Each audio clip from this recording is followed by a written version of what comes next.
यही हम भारतीयों की संकल्प शक्ति है। हम ठान लें तो कोई लक्ष्य असंभव नहीं, कोई राह मुश्किल नहीं। और आज तो चाह भी है, राह भी है। ये है भारत को आत्मनिर्भर बनाना। कितना प्राउड फील होता है ना ये सब सुन के। और क्यों नहीं, होना भी चाहिए। आखिर वो कौन है जो अपने देश को सेल्फ रिलायंट मतलब आत्मनिर्भर नहीं देखना चाहेगा। तो आज हम इसी टॉपिक के बारे में बात करेंगे। मैं ऐसे समझता हूं कि इंडिया का आत्मनिर्भर होना इंडिया के लिए बहुत ज्यादा फायदेमंद होने वाला है और गवर्नमेंट भी इसको काफी बढ़ावा दे रही है। आपके डेली लाइफ में आप बहुत सारे प्रोडक्ट्स खरीदते हैं और इसे यूज करते हैं और आपके पास हमेशा एक ऑप्शन रहता है कि मुझे ये इंडियन कंपनी ने बनाया हुआ प्रोडक्ट यूज करना चाहिए या एक फॉरेन कंपनी वाला। बट मैं आपसे पूछता हूँ कि क्या आपको टेक रिलेटेड प्रोडक्ट्स मतलब स्मार्टफोन्स, टीवी, कंप्यूटर्स, लैपटॉप्स में ये ऑप्शन मिलता है? क्या इंडियन टेक्नोलॉजी सेक्टर में ये संभव है? चलिए सच जानते हैं कुछ फैक्ट्स और स्टैट्स को ध्यान में रखते हुए। तो ये वीडियो एंड तक जरूर देखना। वीडियो में आगे बढ़ने से पहले मैं आपको बता दूं कि अगर आप हमारे चैनल पे पहली बार आए तो सब्सक्राइब किए बिना बिल्कुल मत जाना, ताकि आप हमारे टेक रिलेटेड वीडियोस ऐसे ही देखते रहे। So let's delve right into it without wasting any time.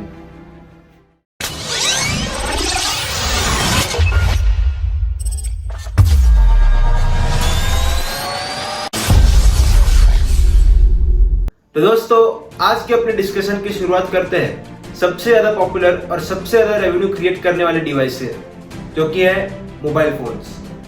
एक ऐसा टाइम था जब इंडिया में माइक्रोमैक्स, लावा, कार्बन, आईबॉल ये सभी कंपनीज मिड रेंज और लो बजट सेगमेंट के सभी स्मार्टफोन्स को रूल करती थी। और आज की तारीख में देखेंगे तो हर तरफ Oppo, Vivo, Xiaomi, OnePlus, Realme, Huawei ये सभी चाइनीज स्मार्टफोन्स दिखेंगे।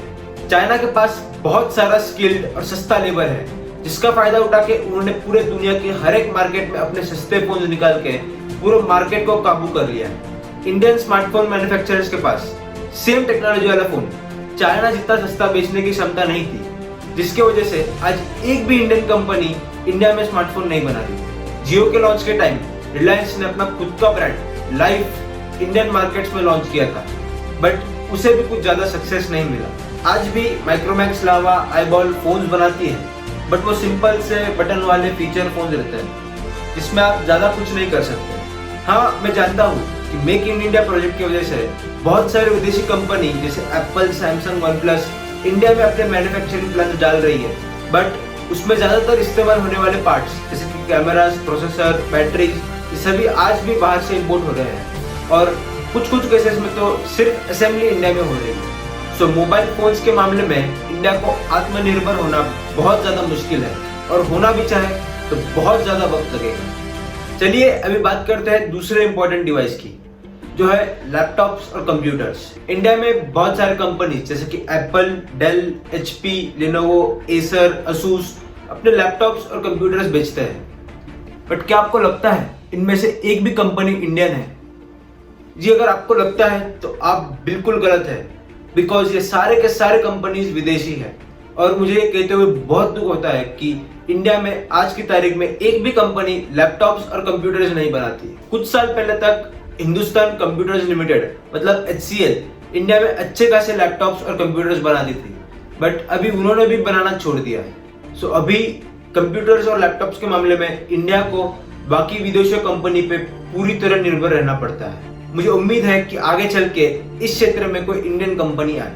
कुछ ऐसा ही सीन मोबाइल और कंप्यूटर्स में यूज होने वाले सॉफ्टवेयर की है, जिसको ऑपरेटिंग सिस्टम बोलते हैं। सारे ऑपरेटिंग सिस्टम्स जैसे कि Android, iOS, Windows, Mac OS, Linux सभी के सभी ज्यादातर अमेरिकन कंपनीज ने डेवलप किए हुए हैं। इसका मतलब दुनिया का हर एक डिवाइस अमेरिकन कंपनी पे डिपेंड करता है अपने सॉफ्टवेयर के लिए। और मोबाइल की ही बात कर रहे हैं तो क्यों ना टेलीकॉम नेटवर्क्स की भी बात की जाए। तो दोस्तों, ये ऐसा सेक्टर है जिसमें भारत आत्मनिर्भर जरूर रह सकता है, बिकॉज सभी बड़ी टेलीकॉम कंपनीज जैसे कि रिलायंस जियो, एयरटेल, आइडिया, BSNL सिवाय वोडाफोन के सभी भारतीय कंपनी है।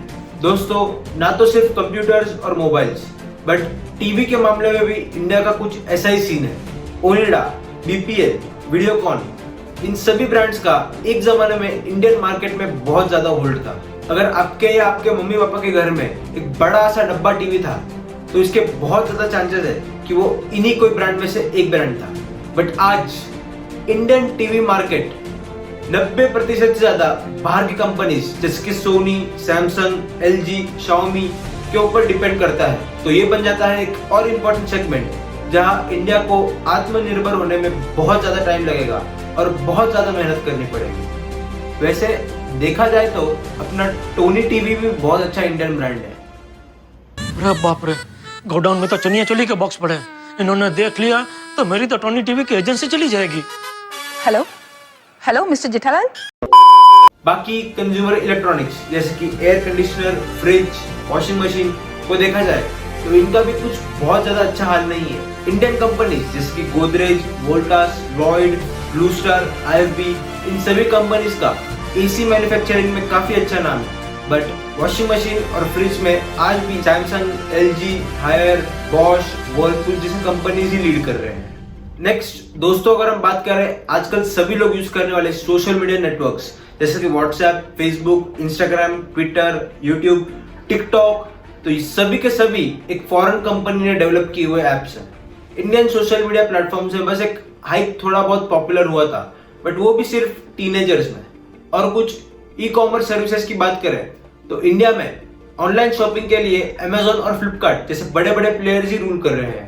फ्लिपकार्ट वैसे तो एक इंडियन स्टार्टअप था बट करीब 2 साल पहले मई 2018 में वॉलमार्ट जो कि एक अमेरिकन कंपनी है उसने फ्लिपकार्ट में 80% स्टेक खरीद लिया था। तो फ्लिपकार्ट भी फॉरेन कंपनी के लिस्ट में ही माना जाएगा। और अगर आपको पता नहीं है कि मिंत्रा, जबोंग, फोन पे ये सभी जाने माने एप्स फ्लिपकार्ट ओन करता है तो अल्टीमेटली इन सभी का पेरेंट कंपनी वॉलमार्ट जो कि एक विदेशी कंपनी है। इंडियन ऑनलाइन शॉपिंग वेबसाइट्स और एप्स की बात करें तो Paytm mall, Nykaa, Snapdeal, India mart ये अच्छे प्लेटफॉर्म्स हैं बट एक कंज्यूमर के लिए अमेजोन और फ्लिपकार्ट से दूर रहना बहुत बहुत मुश्किल है। एक खुशी की बात यह है कि ई कॉमर्स में 2-3 ऐसे सर्विसेज हैं जिसपे पूरी तरह से इंडियन कंपनीज पे निर्भर रहा जा सकता है और वो है कैब शेयरिंग एप्स और फूड डिलीवरी एप्स।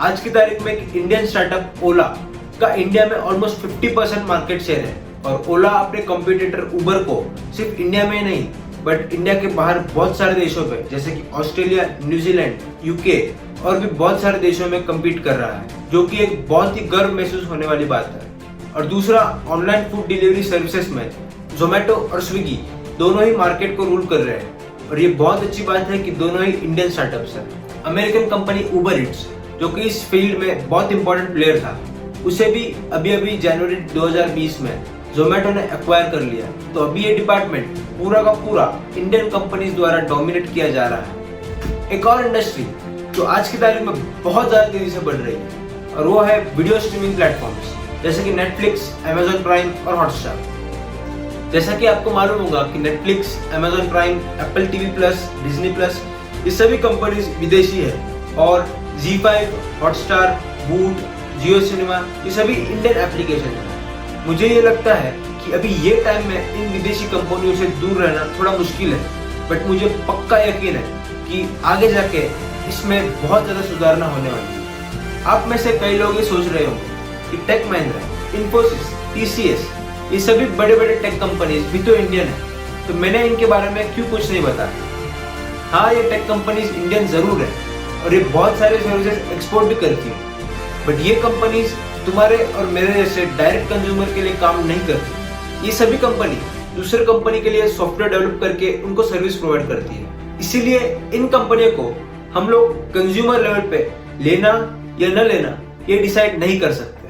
तो चलिए दोस्तों, इस वीडियो को एंड करने का वक्त आ गया है। मुझे बस इतना ही बोलना है कि आपके डेली लाइफ में ऐसे बहुत से सिचुएशन आएंगे जहाँ आपको एक इंडियन प्रोडक्ट और एक फॉरेन प्रोडक्ट में से एक चूज करना पड़े। जैसे कि टाटा की कार ले या होंडा टोयोटा की, टूथपेस्ट पतंजलि वाला ले या कोलगेट वाला, मेडिमिक्स का साबुन ले या डव का, परफ्यूम फॉग का ले या निविया का।